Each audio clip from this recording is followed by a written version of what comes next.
फरीदुल्लाह साहब ये बताइएगा कि ट्राउट फार्मिंग के हवाले से ये बताइएगा कि ये मुनाफा बख्श है या नहीं। इतना प्रॉफिटेबल, इतना लोगों का अट्रैक्टिव एक कारोबार बन रहा है, ये बहुत ही अच्छा प्रॉफिटेबल कारोबार है। तो अगर डिटेल पे जाएँ तो मेरे ख्याल से हम आपको डिटेल पर अगर बताना चाहें तो पर क्यूबिक फुट में ये एक वाटर क्राइटेरिया है इसका ना, वाटर फ्लो क्वांटिटी और क्वालिटी। अगर इनको फ्लो दे दें पर क्यूबिक फुट में कम से कम 2 पौंड हम मछली पाल सकते हैं पर क्यूबिक फुट में। अब उसी हिसाब से हमारी इस स्ट्रक्चर को आप देखें तो यहाँ 12 टन के करीब हम मछली आराम से पाल सकते हैं अपनी इस कैपेसिटी में यहाँ जो है। अच्छा ये बताइएगा कि इसके लिए रन ऑफ द रिवर पर ये सेटअप बनाने की ज़रूरत होती है। बहुत ही, ये तो flow of water crystal clear और फ्लो वाटर चाहिए इसको, स्टैंडिंग वाटर में ये नहीं हो सकती है। ये ऑक्सीजन इसके लिए चाहिए, पीएच इनके लिए चाहिए, टेम्परेचर चाहिए, स्टैंडर्ड एक टेम्परेचर भी है, स्टैंडर्ड इसका पीएच है, स्टैंडर्ड और डिजॉल्व ऑक्सीजन है। इनके लिए वो फ्लो वाटर, जब वाटर फ्लो होगा तो उसमें ये चीज़ें एडजस्ट हो जाएंगी, वरना स्टैंडिंग वाटर में वो नहीं होती है। इस नस्ल के हवाले से बताइए कौन सी नस्ल है? ये रेनबो ट्राउट है। ये हमारे यहाँ नार्दर्न जी में जो आई ना 70s में आ गई। हमने यहाँ किया तकरीबन 1995 में हमने यहाँ से शुरू किया। ये जो आप हैचिंग रूम मैंने आपको दिखाया, ये तकरीबन 10 लाख बच्चों की गुंजाइश यहाँ थी। अभी मज़ीद मॉडल फ़िश हैचरी हम बना रहे हैं आगे, उसमें तकरीबन 20 लाख बच्चों की मज़ीद गुंजाइश हमारे पास अच्छा, होगी। एक फार्मर अगर इसको स्टार्ट करना चाहता है तो उसको स्टार्ट में कितनी इन्वेस्टमेंट दरकार होती है, कितनी इन्वेस्टमेंट से वो ट्राउट फार्मिंग स्टार्ट कर सकता सर ये हम इनको सबसे पहले रिकमेंड ये करते हैं आप किचन लेवल पे शुरू करें। हो सकता है उसका वो कामयाब ना हो जाए, उस पर हम उसको कहते हैं 2 तालाब पहले आप बनाएं, 100 फुट बाई 10 फुट के 2 तालाब बनाएं। उसमें आप अपना मुतमईन हो गए तो फिर तीसरा सेटअप उठाएं, चौथा। अब जो भी ट्रेनिंग हम देते रहें उसमें अमूमन लोगों को हम ये कहते हैं आप छोटे पैमाने से आप शुरू करें, इंशाल्लाह ये प्रॉफिटेबल है। किसी ने आज तक ये नहीं कहा है कि यार ये मैंने कारोबार शुरू किया था मुझे नुकसान हो गया मैंने छोड़ दिया। लोग कहते हैं नहीं जी हमने शुरू से शुरू किया था और अभी यहाँ तक हम पहुँच गए। 5-5, 6-6 टन लोगों की गुंजाइश है, वहाँ कैपेसिटी है। ज़मींदारों के पास हमने विज़िट किया। तो ये बताइएगा कि इसका सीड जो है वो कितने में मिलता है और एट दी एंड कितने साइज़ में हो गई, ये कितने की फ़रोख्त होती है? तो ये हमारा हैचिंग पीरियड हमारा शुरू होता है ना दिसंबर से। एवरी दिसंबर 15 से हमारा हैचिंग टाइम शुरू हो जाता है। तकरीबन फरवरी मार्च से हम इनिशियल साइट प्राइस जो है वो हम सेल आउट करना शुरू, 5-6 रुपये पर दाना हम भी करते हैं। गवर्नमेंट फार्म से भी ये एक्सटेंशन का फिशरीज डिपार्टमेंट है, उनको भी 6 रुपये वो दे देते हैं। तो लोगों की डिमांड इतनी बड़ी है, अभी लोगों को हम प्रोवाइड नहीं कर सकते। इस वजह से हमने भी बनाया, उनकी कैपेसिटी भी बढ़ रही है। अभी फिशरीज डिपार्टमेंट की भी FDP के थ्रू उनके हैचिंग रूम बन रहे हैं, उनकी भी कैपेसिटी एनहांस हो रही है। तो इंशाल्लाह हम चाहते हैं कि हम ज़मींदारों को हम ये कहते हैं कि आप हैचिंग रूम के पीछे आप न पड़ें। हैचरी जो है प्राइस स्टेज जो आपको अवेलेबल करने का ये गवर्नमेंट सेक्टर आपको प्रोवाइड का, आप सिर्फ फार्मिंग करें। उससे आगे अगर बैलेंस डाइट उसको मिल जाए ना, हम तो तकरीबन 1.5 साल में पाव बना सकते थे। अभी अच्छी डाइट्स आ गई, अभी साल के अंदर आप 300 ग्राम तक, टेबल साइज़ इसका 250 ग्राम है, इंटरनेशनल 300 ग्राम तक हम लेकर आ सकते हैं अगर अच्छा फीड हमें मिल जाए तो। रेट क्या है फ़रोख्त का इसका, कितने में बिकती है? ये 1000 रुपये किलो यहाँ ऑन द स्पॉट इस वक्त यहाँ 1000 रुपये की मिलती है। लेकिन ज़मींदार जो है अपना मनमानी नहीं रहे, कोई 1500 की बेचता है, कोई पका के 2000 की भी बेचता है, कोई 2700 की भी बेचता है। मुख्तलिफ रेट है। गवर्नमेंट के जो 1000 रुपये एक्चुअल साइज़ है उसमें कितना वज़न होता है इसका? वो 1 किलो में 4 आते हैं, वो हमारा स्टैंडर्ड साइज़ है। 250 ग्राम पर फ़िश का वज़न हो जाए ना, वो इंटरनेशनल हम सेल टेबल साइज़ फ़िश कहते हैं उसको। इतना वज़न कितने अरसे में गेन कर लेती है? मैंने कहा ना अगर बैलेंस डाइट हम इनको प्रोवाइड करें तो साल के अंदर अंदर आ जाता है। एक साल में किसान कितना प्रॉफिट इससे कमा सकते हैं?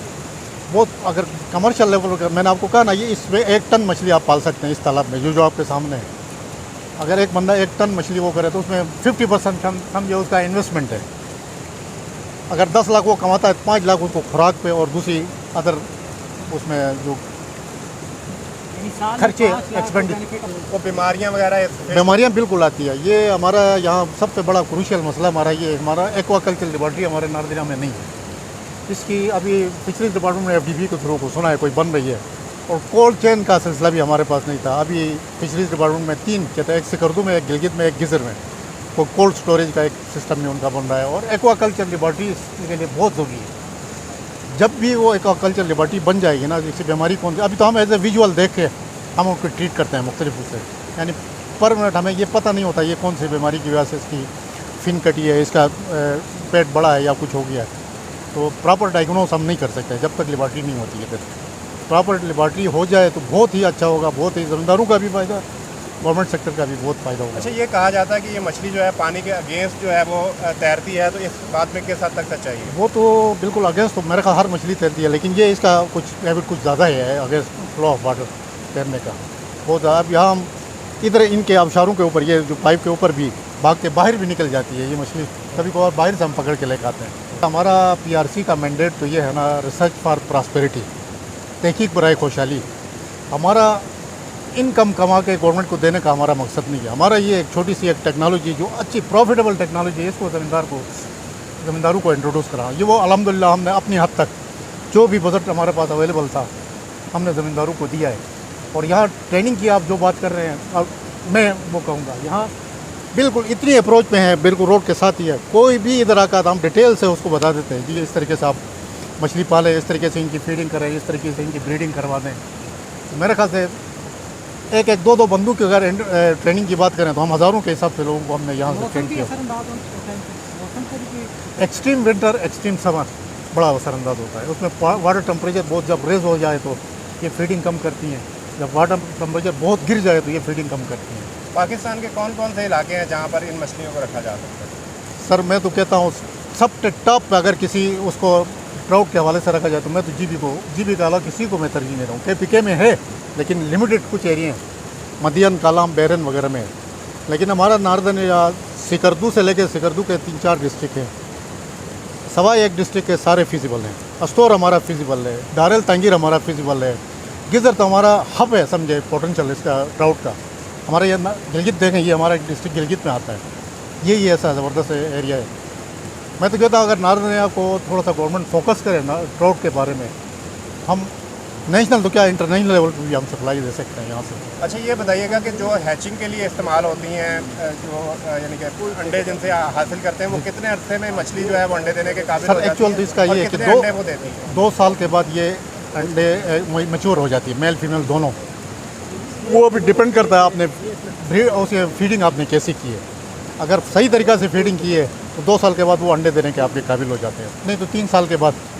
लेकिन कोशिश हमारी ये होती है ब्रीडिंग से पहले हम सिलेक्शन ऑफ ब्रूड स्टॉक करते हैं, ब्रूड स्टॉक की बेहतरीन सिलेक्शन करते हैं, हेल्दी ब्रूड स्टॉक को अलग रखते हैं, उसको ब्रूड स्टॉक फीडिंग करते हैं उसकी 45% प्रोटीन के हिसाब से। तो वो इस वजह से करते हैं कि उनकी ब्रीडिंग में जो गोनेट्स डेवलप हो जाए, अच्छे अंडे आ जाए, सेहतमंद बच्चा हो जाए, सेहतमंद अंडे आ जाए। कहते हैं ना हेल्दी बेबी हेल्दी पेरेंट्स, जब बच्चे सेहतमंद माँ बाप होंगे तो बच्चे सेहतमंद आ जाएंगे। एक मछली जो है वो ट्राउट मछली कितने अंडे दे देती है और उससे कितने बच्चे यानी कि निकल आते हैं? क्या उसमें कितने परसेंटेज होती है उसमें सक्सेस? सर हमारे यहाँ तो ये है कि साइज़ पर, वो साइज़ पर डिपेंड करता है। अगर पाव की आपकी मछली, आप आधा किलो की मछली ब्रीड करवा रहे हैं तो 1000-1500 अंडे आएंगे। इसके अंडे काफ़ी बड़े साइज़ के होते हैं, लेकिन कहा तो ये आता है ना मछलियाँ लाखों में अंडे देती हैं, लेकिन ये इनके साइज़, अंडे का साइज़ बड़ा होता है। बड़ी मछली 2 किलो वाली मछली 3500-4000 तक भी अंडे देती है, बड़े साइज़ बड़ा होता है उनका। यानी जितना आपको हेल्दी रखेंगे ब्रूड स्टॉक को, आपके अंडे बहुत अच्छे आ जाएंगे। वो साइज़ थोड़ा सा बड़ा होगा लेकिन अंडे कम होंगे।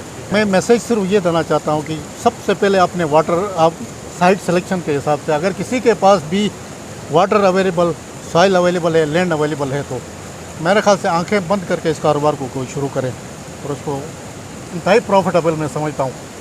इसको ये अट्रैक्टिव कारोबार, इको टूरिज़म को प्रमोट करने वाला है। और आप यकीन करें यहाँ आके जो एंगलिंग के जितने शौकीन होते हैं ना, इधर आके हमें कहते हैं कि आप एंगलिंग करवाएं, एंगलिंग कैच एंड बाय का आप सिलसिला आप यहाँ मुतरद करवा सकते हैं। हर लिहाज से जी ये प्रॉफिटेबल, हर लिहाज से अट्रैक्टिव टाइप का कारोबार है। इसके पास कितने ग्राम से लेकर कितने केजी तक की फिश मौजूद है इस वक्त? इस वक्त हमारे पास है तकरीबन 4 टन के करीब हमारी मछली है, लेकिन 250 ग्राम से लेकर कुछ 250 ग्राम से नीचे भी है, लेकिन 150 ग्राम तक भी, 150 नहीं 1500 ग्राम तक भी हमारे पास मछली है इस वक्त, 1500 से लेकर 200 ग्राम तक। कितने केजी तक मैक्सिमम है? 4 टन मैंने बताया ना, 4 टन के करीब मछली है हमारे पास। एक मछली का वजन जो है वो ज़्यादा से ज़्यादा कितना है इस वक्त? हमने रखा 2 केजी से ऊपर हम नहीं रखते। 2 केजी से ऊपर इस वजह से कि वो उनके अंदर वो चर्बी आ जाती है, फिर वो अंडों के काबिल नहीं होता है। वो इसका एज कहते हैं कि 5-6 साल के ऊपर उनको ब्रीड नहीं करवाएं, उनके अंदर चर्बी आती है, वो हमारे काम के नहीं। खाती है वो सही, लेकिन वो जब ब्रीडिंग के काबिल ना हो जाए, अंडा ना आ जाए, तो फिर हम उनको डिस्कार्ड करके फिर मार्केट की नज़र करते हैं। बस जब अंडे देने के काबिल हो जाती है मछली, तो उसके बाद कितने अरसे तक उससे अंडे लिए जा सकते हैं? ये 1 टाइम ब्रीडर है, ये प्रीनियल, वो 1 साल में 1 दफ़ा अंडे देती है। हम चेक करते हैं इसको 15 दिसंबर के बाद, 15 दिसंबर से ऑनवर्ड ये हम हर स्टॉक को बाहर निकाल के हम चेक करते हैं। अगर अंडा तैयार है फीमेल में, उसको हम 3 दिन के लिए बगैर खुराक के अलग से रखते हैं, अलग से रखते ताकि उनके अंदर वो स्टमक में जो गंदगी आ जाए वो साफ़ हो जाए।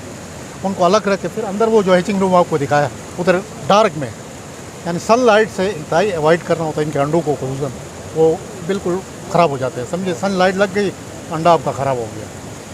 तो वो करवा के फिर हम अंदर सिस्टम आपको बताया, इंक्यूबेटर हमारे पड़े हुए हैं, फाइबर ग्लास स्टफ है, वो अंडे साफ़ करा के हम इंक्यूबेटर में रखते हैं। हमारे यहाँ हम टेम्परेचर मेंटेन रखते हैं, मेंटेन इस वजह से नहीं कि वो हीट दे के नहीं।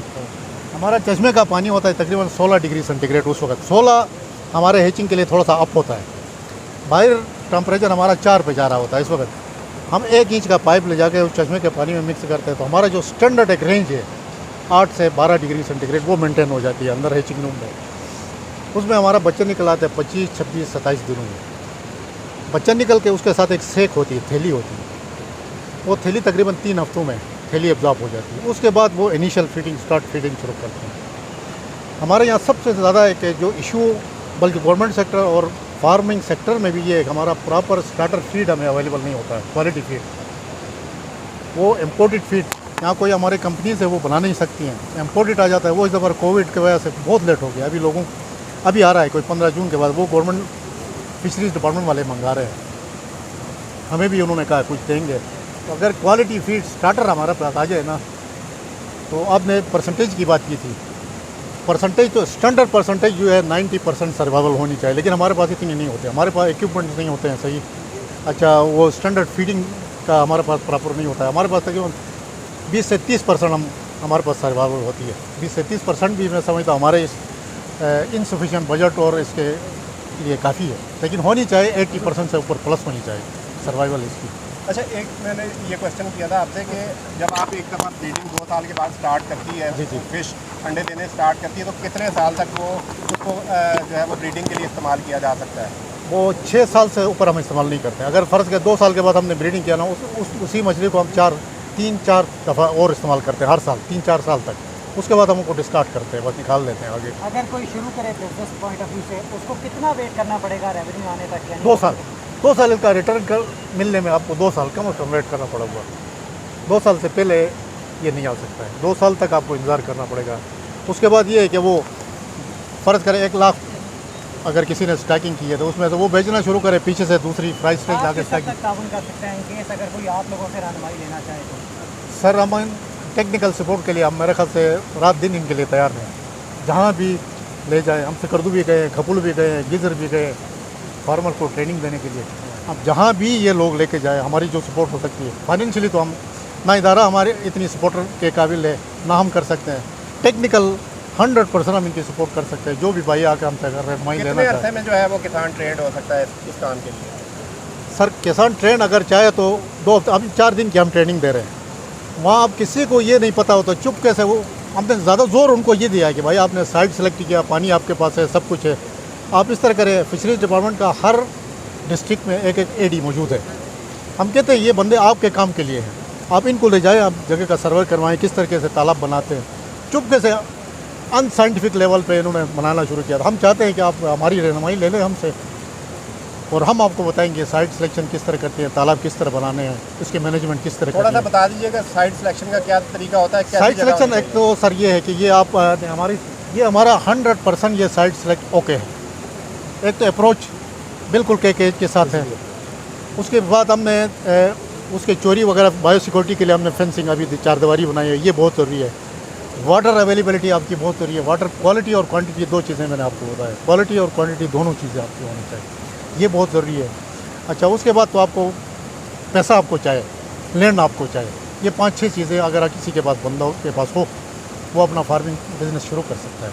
चाहिए? पानी की क्वांटिटी का तो चले समझ में आता है, क्वालिटी को किस तरह से आप डिफाइन करेंगे? क्वालिटी से आप डिफाइन ये है कि 3 चीज़ें हैं, तो बहुत सारी चीज़ें, इसमें अमोनिया भी है, कार्बन डाइऑक्साइड भी है, सब कुछ है, लेकिन हम 3 चीज़ें हम यहाँ जीबी में हम बताते हैं कि उसका ऑक्सीजन लेवल मेंटेन होना चाहिए। ऑक्सीजन 5 से ऊपर होना चाहिए, 5 मिलीग्राम पर लीटर ऑफ वाटर इसका ऑक्सीजन होना चाहिए। लेकिन हमारे ट्राउट के लिए 9 है ना, 8.5। आज हमारे यहाँ 8.5 ऑक्सीजन था, इसमें 8.5 ये बहुत स्टैंडर्ड टाइप का ऑक्सीजन है।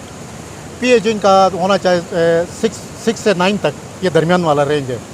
वो भी हमारे यहाँ बिल्कुल बराबर है। टेम्परेचर आज 16 जा रहा है, 10 से 18 डिग्री सेंटीग्रेड इसका ऑप्टिमम ग्रोइंग टेम्परेचर, यानी थ्रू आउट द ईयर अगर ये टेम्परेचर रहे तो आपके 12 महीने आपकी ग्रोथ होती है।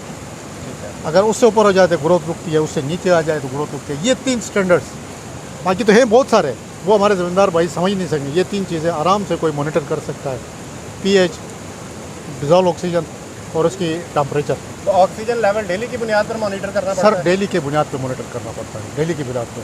वो ऑक्सीजन अगर कम हो जाए ना, एक बंदा अगर ऑब्जर्व कर रहा है अपने फिश फार्म को, वो ऑब्जर्वेशन के दौरान ही मालूम कर सकता है कि मेरी मछली को टेम्परेचर ज़्यादा है या ऑक्सीजन डिफिशिएंट है या पीएच का कुछ मसला है। वो मालूम कर सकता है अपने करीब, अगर वो ऑब्जर्वेशन कर रहा है तो।